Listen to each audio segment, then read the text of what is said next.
Hard by a great forest dwelt a poor woodcutter, with his wife and his 2 children. The boy was called Hansel, and the girl Gretel. He had little to bite and to break, and once, when great dearth fell on the land, he could no longer procure even daily bread. Now, when he thought over this by night in his bed, and tossed about in his anxiety, he groaned, and said to his wife, "What is to become of us? How are we to feed our poor children, when we no longer have anything even for ourselves?" "I'll tell you what, husband," answered the woman. "Early to-morrow morning we will take the children out into the forest to where it is the thickest. There we will light a fire for them, and give each of them 1 more piece of bread. And then we will go to our work, and leave them alone. They will not find the way home again, and we shall be rid of them." "No, wife," said the man, "I will not do that. How can I bear to leave my children alone in the forest? The wild animals would soon come and tear them to pieces." "Oh, you fool!" said she. "Then we must all 4 die of hunger. You may as well plane the planks for our coffins." And she left him no peace until he consented. "But I feel very sorry for the poor children, all the same," said the man. The 2 children had also not been able to sleep for hunger, and had heard what their stepmother had said to their father. Gretel wept bitter tears, and said to Hansel, "Now is all over with us." "Be quiet, Gretel," said Hansel. "Do not distress yourself. I will soon find a way to help us." And when the old folks had fallen asleep, he got up, put on his little coat, opened the door below, and crept outside. The moon shone brightly, and the white pebbles which lay in front of the house glittered like real silver pennies. Hansel stooped and stuffed the little pocket of his coat with as many as he could get in.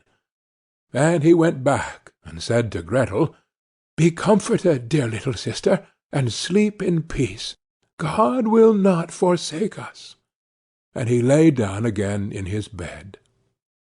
When day dawned, but before the sun had risen, the woman came and awoke the 2 children, saying, "Get up, you sluggards! We are going into the forest to fetch wood." She gave each a little piece of bread, and said, "There is something for your dinner, but do not eat it up before then, for you will get nothing else." Gretel took the bread under her apron, as Hansel had the pebbles in his pocket. Then they all set out together on the way to the forest. When they had walked a short time, Hansel stood still and peeped back at the house, and did so again and again. His father said, "Hansel, what are you looking at there and staying behind for? Pay attention, and do not forget how to use your legs." "Ah, father," said Hansel, "I am looking at my little white cat, which is sitting up on the roof and wants to say good-bye to me."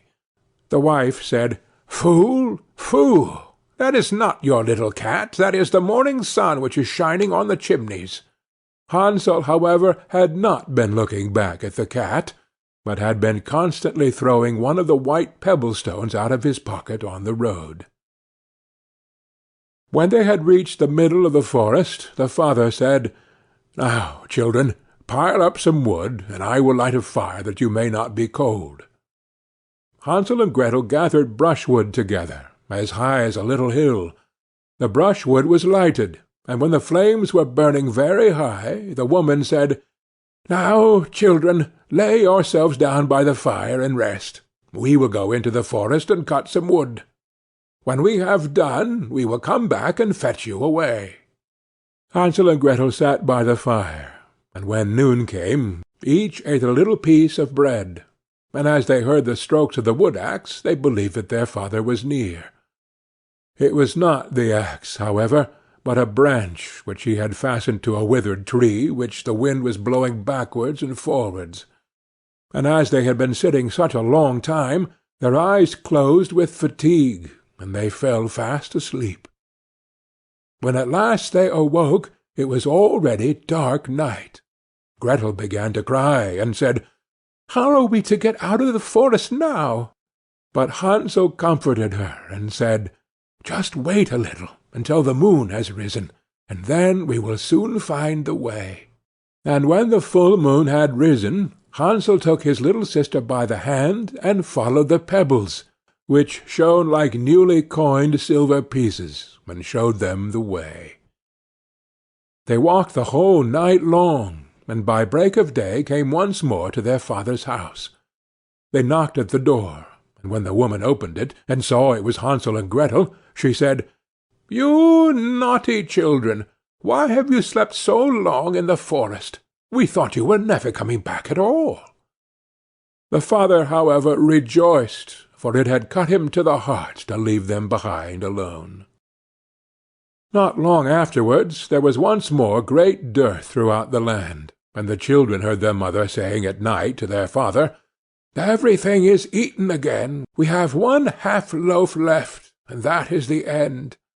The children must go. We will take them farther into the wood, so that they will not find their way out again. There is no other means of saving ourselves." The man's heart was heavy, and he thought, "It would be better for you to share the last mouthful with your children." The woman, however, would listen to nothing that he had to say, but scolded and reproached him. He who says A must say B likewise, and as he had yielded the first time, he had to do so a second time also. The children, however, were still awake, and had heard the conversation. When the old folks were asleep, Hansel again got up, and wanted to go out and pick up pebbles, as he had done before, but the woman had locked the door, and Hansel could not get out. Nevertheless he comforted his little sister, and said, "Do not cry, Gretel. Go to sleep quietly. The good God will help us." Early in the morning came the woman, and took the children out of their beds. Their piece of bread was given to them, but it was still smaller than the time before.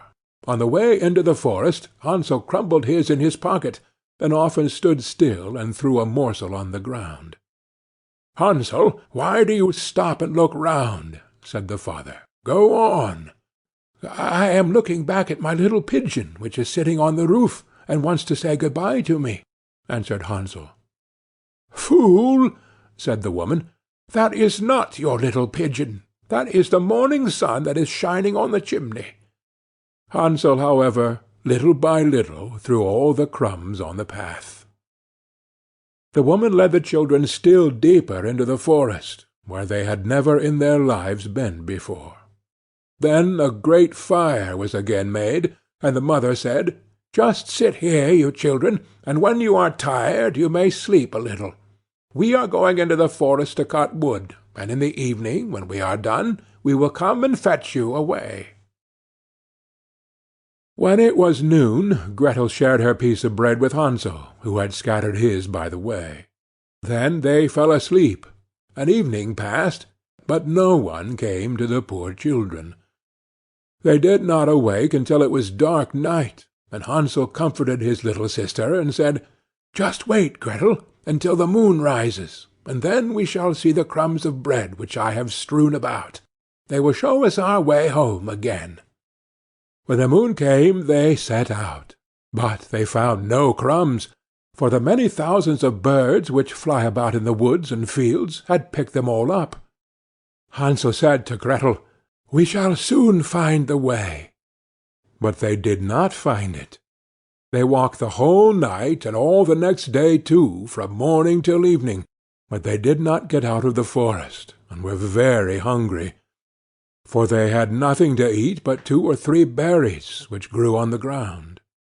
And as they were so weary that their legs would carry them no longer, they lay down beneath a tree and fell asleep. It was now 3 mornings since they had left their father's house. They began to walk again, but they always came deeper into the forest, and if help did not come soon, they must die of hunger and weariness. When it was midday, they saw a beautiful snow-white bird sitting on a bough, which sang so delightfully that they stood still and listened to it. And when its song was over, it spread its wings and flew away before them, and they followed it until they reached a little house, on the roof of which it alighted. And when they approached the little house, they saw that it was built of bread, covered with cakes, but that the windows were of clear sugar. "We will set to work on that," said Hansel, "and have a good meal. I will eat a bit of the roof, and you, Gretel, can eat some of the window. It will taste sweet." Hansel reached up above and broke off a little of the roof to try how it tasted, and Gretel leant against the window and nibbled at the panes. Then a soft voice cried from the parlour, "Nibble, nibble, gnaw! Who is nibbling at my little house?" The children answered, "The wind, the heaven-born wind," and went on eating without disturbing themselves. Hansel, who liked the taste of the roof, tore down a great piece of it, and Gretel pushed out the whole of one round window-pane, sat down, and enjoyed herself with it. Suddenly the door opened, and a woman as old as the hills, who supported herself on crutches, came creeping out. Hansel and Gretel were so terribly frightened that they let fall what they had in their hands. The old woman, however, nodded her head, and said, "Oh, you dear children! Who has brought you here? Do come in and stay with me. No harm shall happen to you." She took them both by the hand, and led them into her little house. Then good food was set before them, milk and pancakes, with sugar, apples, and nuts. Afterwards 2 pretty little beds were covered with clean white linen, and Hansel and Gretel lay down in them, and thought they were in heaven. The old woman had only pretended to be so kind. She was in reality a wicked witch, who lay in wait for children, and had only built the little house of bread in order to entice them there. When a child fell into her power, she killed it, cooked and ate it, and that was a feast day with her. Witches have red eyes and cannot see far, but they have a keen scent like the beasts, and are aware when human beings draw near. When Hansel and Gretel came into her neighborhood, she laughed with malice, and said mockingly, "I have them. They shall not escape me again." Early in the morning, before the children were awake, she was already up. When she saw both of them sleeping and looking so pretty, with their plump and rosy cheeks, she muttered to herself, "That will be a dainty mouthful." Then she seized Hansel with her shrivelled hand, carried him into a little stable, and locked him in behind a grated door. Scream as he might, it would not help him. Then she went to Gretel, shook her till she awoke, and cried, "Get up, lazy thing! Fetch some water, and cook something good for your brother. He is in the stable outside, and is to be made fat. When he is fat, I will eat him." Gretel began to weep bitterly, but it was all in vain, for she was forced to do what the wicked witch commanded. And now the best food was cooked for poor Hansel, but Gretel got nothing but crab shells. Every morning the woman crept to the little stable and cried, "Hansel, stretch out your finger, that I may feel if you will soon be fat." Hansel, however, stretched out a little bone to her, and the old woman, who had dim eyes, could not see it, and thought it was Hansel's finger, and was astonished that there was no way of fattening him. When 4 weeks had gone by, and Hansel still remained thin, she was seized with impatience, and would not wait any longer. "Now then, Gretel," she cried to the girl, "stir yourself, and bring me some water. Let Hansel be fat or lean, to-morrow I will kill him, and cook him." Ah, how the poor little sister did lament when she had to fetch the water, and how her tears did flow down her cheeks. "Dear God, do help us," she cried. "If the wild beasts in the forest had but devoured us, we should at any rate have died together." "Just keep your noise to yourself," said the old woman. "It won't help you at all." Early in the morning Gretel had to go out and hang up the cauldron with the water, and light the fire. "We will bake first," said the old woman. "I have already heated the oven, and kneaded the dough." She pushed dear Gretel out to the oven, from which flames of the fire were already darting. "Creep in," said the witch, "and see if it is properly heated, so that we can put the bread in." And once Gretel was inside, she intended to shut the oven and let her bake in it, and then she would eat her too. But Gretel saw what she had in mind, and said, "I do not know how I am to do it. How do I get in?" "Silly goose," said the old woman, "the door is big enough. Just look, I can get in myself." And she crept up and thrust her head into the oven. Then Gretel gave her a push that drove her far into it, and shut the iron door, and fastened the bolt. Oh, then she began to howl quite horribly, but Gretel ran away, and the godless witch was miserably burnt to death. Gretel, however, ran like lightning to Hansel, opened his little stable, and cried, "Hansel, we are saved! The old witch is dead!" Then Hansel sprang like a bird from its cage when the door is opened. How they did rejoice and embrace each other, and dance about and kiss each other! And as they had no longer any need to fear her, they went into the witch's house, and in every corner there stood chests full of pearls and jewels. "These are far better than pebbles," said Hansel, and thrust into his pockets whatever he could get in. And Gretel said, "I too will take something home with me," and filled her pinafore full. "But now we must be off," said Hansel, "that we may get out of the witch's forest." When they had walked for 2 hours, they came to a great stretch of water. "We cannot cross," said Hansel. "I see no foot-plank and no bridge." "And there is also no ferry," answered Gretel, "but a white duck is swimming there. If I ask her, she will help us over."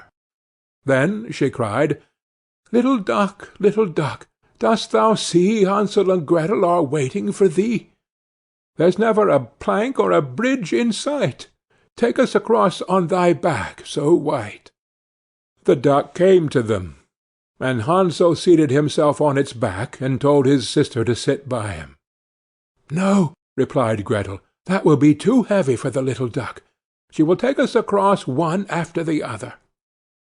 The good little duck did so, and when they were once safely across, and had walked for a short time, the forest seemed to be more and more familiar to them, and at length they saw from afar their father's house. Then they began to run, rushed into the parlour, and threw themselves round their father's neck. The man had not known one happy hour since he had left the children in the forest. The woman, however, was dead. Gretel emptied her pinafore until pearls and precious stones ran about the room, and Hansel threw one handful after another out of his pocket to add to them. Then all anxiety was at an end, and they lived together in perfect happiness. My tale is done. There runs a mouse. Whosoever catches it may make himself a big fur cap out of it. End of Hansel and Gretel.